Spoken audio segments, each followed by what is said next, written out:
Taylor Swift and Hugh Jackman are set to be subpoenaed.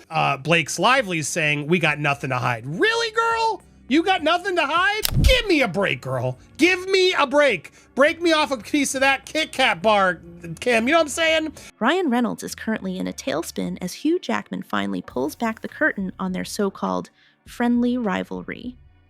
Happy birthday to you. Happy birthday to you. Jackman, never one to quietly endure bullying, has shattered the illusion of their bromance. No.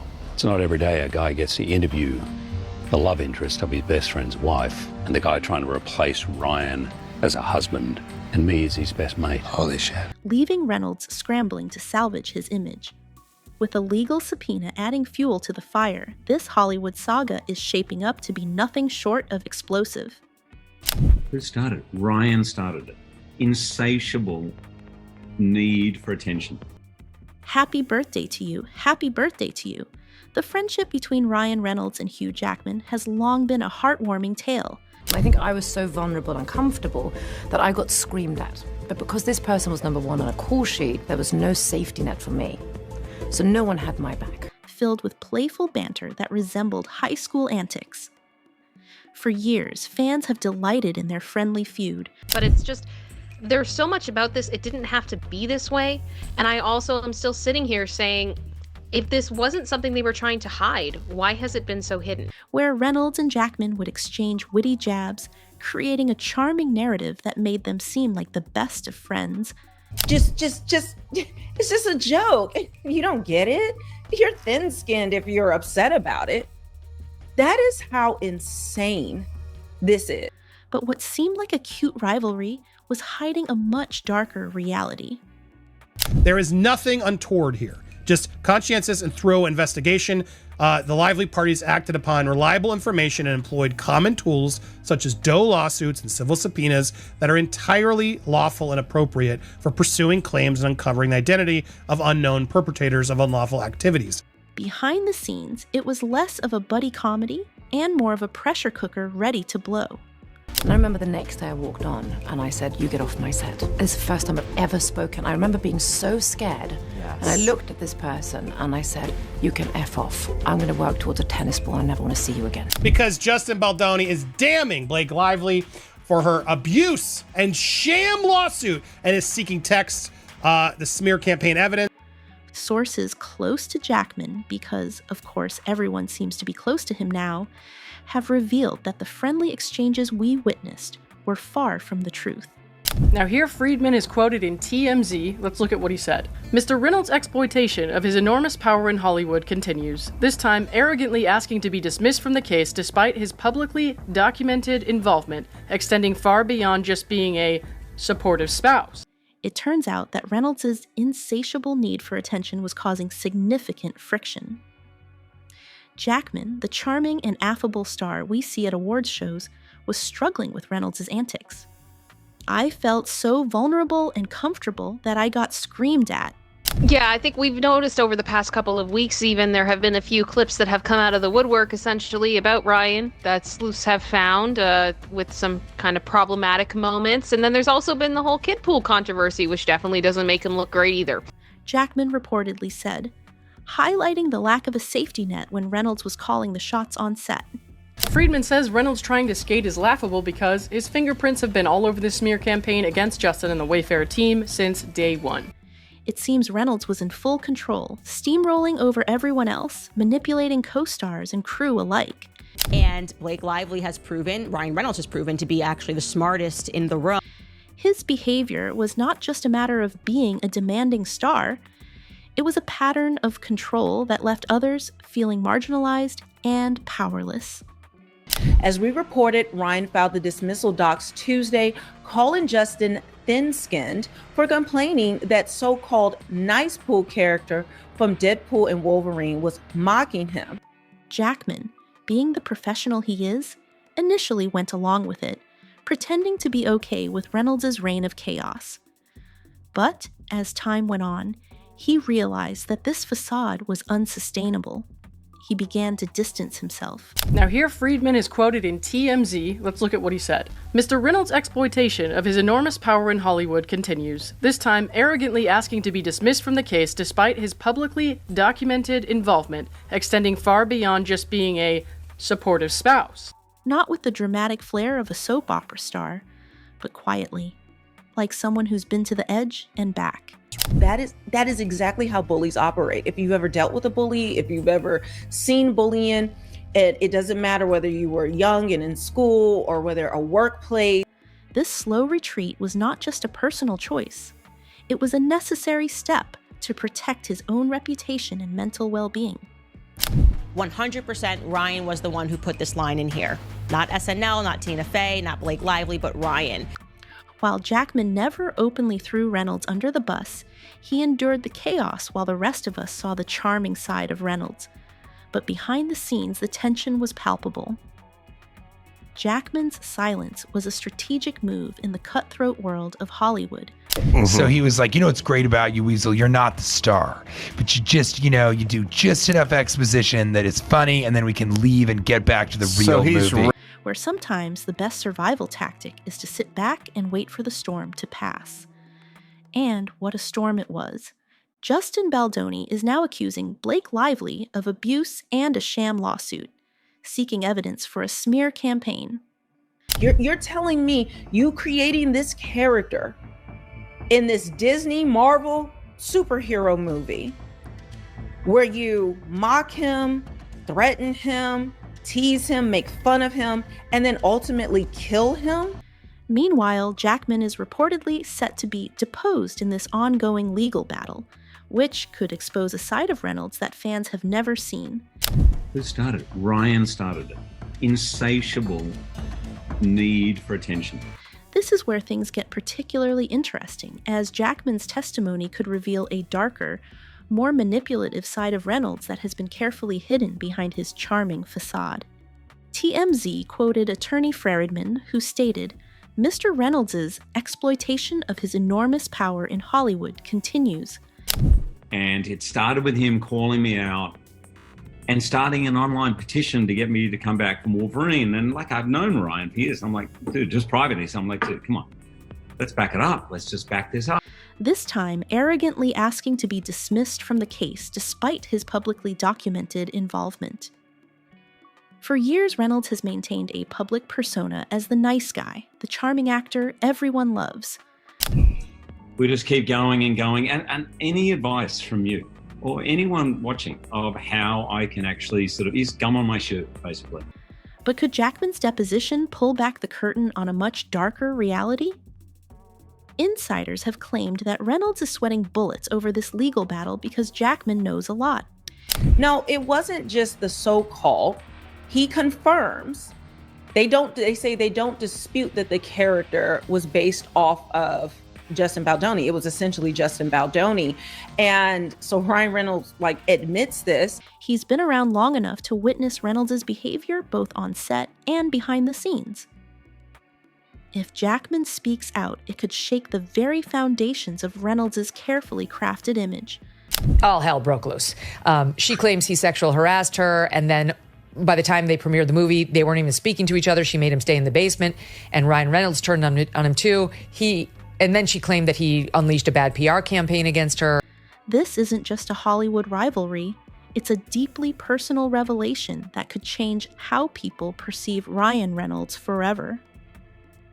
Friedman remarked that Reynolds' attempts to distance himself from the situation are laughable, as his fingerprints have been all over the smear campaign against Baldoni since day one.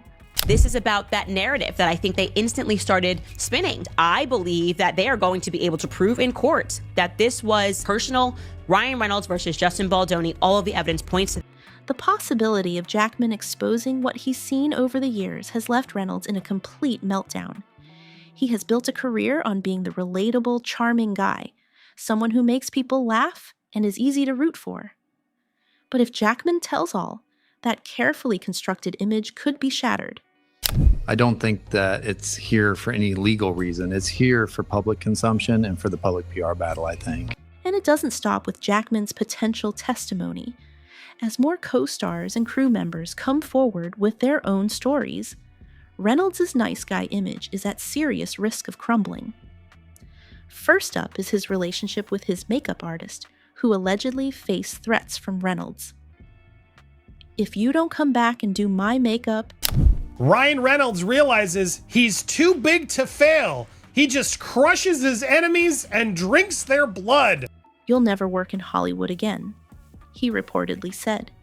This isn't just petty, it's borderline criminal behavior. Have not seen a case so open and shut in my life, and the more that I read and the more details that I get into, I'm just shocked at how many lies were told, okay? This is about that narrative that I think they instantly started spinning. I believe that they are going to be able to prove in court. A form of career blackmail wrapped in a glittery Hollywood package. The tantrums don't stop there. If you thought Reynolds was just a diva on set, buckle up. He didn't just want to star in the Deadpool franchise, he wanted to own it. Original director Tim Miller was ousted because Reynolds was determined to take over the creative process. He has just been publicly humiliating Justin Baldoni as soon as he could, as many times as he could, and using as many A-list actors as he could. Insiders claim Reynolds pushed Miller out not due to creative differences, but because he wanted to be king of the sandbox. This kind of behavior raises serious questions about Reynolds' professionalism and his ability to collaborate effectively with others in the industry. This is something they reiterate a lot. We disagree, here's why, but worst case scenario, if we lose, we are allowed legally to go make an amendment, and we should at least be doing that. Then there's Marina Baccarin, the female lead in the first Deadpool movie. When it came time for Deadpool 2, she found herself sidelined. Sources say Reynolds had an issue with her and decided to erase her from promotional materials, a classic case of revenge for not towing the line. This kind of treatment is reminiscent of how bullies operate, and it paints a troubling picture of Reynolds' character. T.J. Miller, Reynolds' sidekick in Deadpool, has also spoken out about Reynolds' behavior. This would probably end in settlement. I figured we would have settled by this point, but clearly that's not happening. And this is going to be a case that probably will not follow statistics. That's at least my opinion. After the success of the first film, Reynolds allegedly belittled Miller, reminding him that he wasn't the star. This isn't just friendly banter, it's ego-driven bullying disguised as humor. Miller has recounted instances where Reynolds made him feel small and unimportant, which is not the kind of behavior one would expect from a so-called nice guy. Now, let's turn our attention to Hugh Jackman, the so-called innocent bystander in all this drama. I did a film with an absolute idiot of a co-star, and this human being was being so insecure and angry because this person couldn't get the scenes out, and I think I was so vulnerable and comfortable. Jackman, known for his integrity, found himself roped into Reynolds' toxic behavior. He was forced to participate in Reynolds' mean-spirited jokes, particularly during promotional stunts for Deadpool 3. While Jackman tried to maintain his distance, Reynolds dragged him into the chaos, making it a bad day at work for everyone involved. Late last night, Justin Baldoni's team filed an amended complaint in their lawsuit against Blake Lively, Ryan Reynolds, the New York Times, and Sources close to Jackman have hinted that he deeply regrets being part of these antics. How can one maintain a squeaky clean reputation while playing along with someone who uses the set to settle petty scores? Jackman, known for his professionalism, found himself caught in a web of Reynolds' insatiable need for attention. As the years passed, Jackman reportedly became increasingly uncomfortable with the situation. It was like being responsible for cleaning up a mess he didn't even create.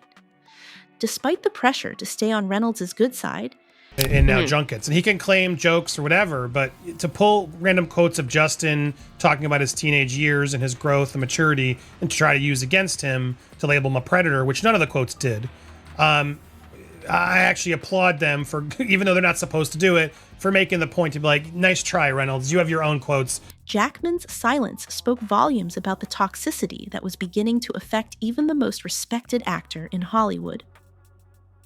The situation escalated when it was revealed that Reynolds' character was based on Justin Baldoni, a fact that Reynolds himself admitted. As the legal battle unfolds, one has to wonder if Jackman is merely collateral damage or an unwilling accomplice in Reynolds' power plays. Either way, Reynolds' nice guy persona is starting to unravel. The fallout from this drama is shaping up to be monumental. As more allegations surface about how Reynolds treats people behind closed doors, public opinion is shifting. I felt like it was very aggressive, I agree, and I can't fault somebody for wanting to stick up for their partner, but there were parts of it as I was reading it, I couldn't help but feel like it was a bit petty. The charming, witty guy we once adored is now being scrutinized for serious issues that could tarnish his carefully crafted image. The narrative that has been spun around him is beginning to fray at the edges, revealing a much more complicated and darker story beneath the surface. And let's not forget the looming legal battle. The legal system doesn't care about Reynolds' Twitter jokes or quirky humor.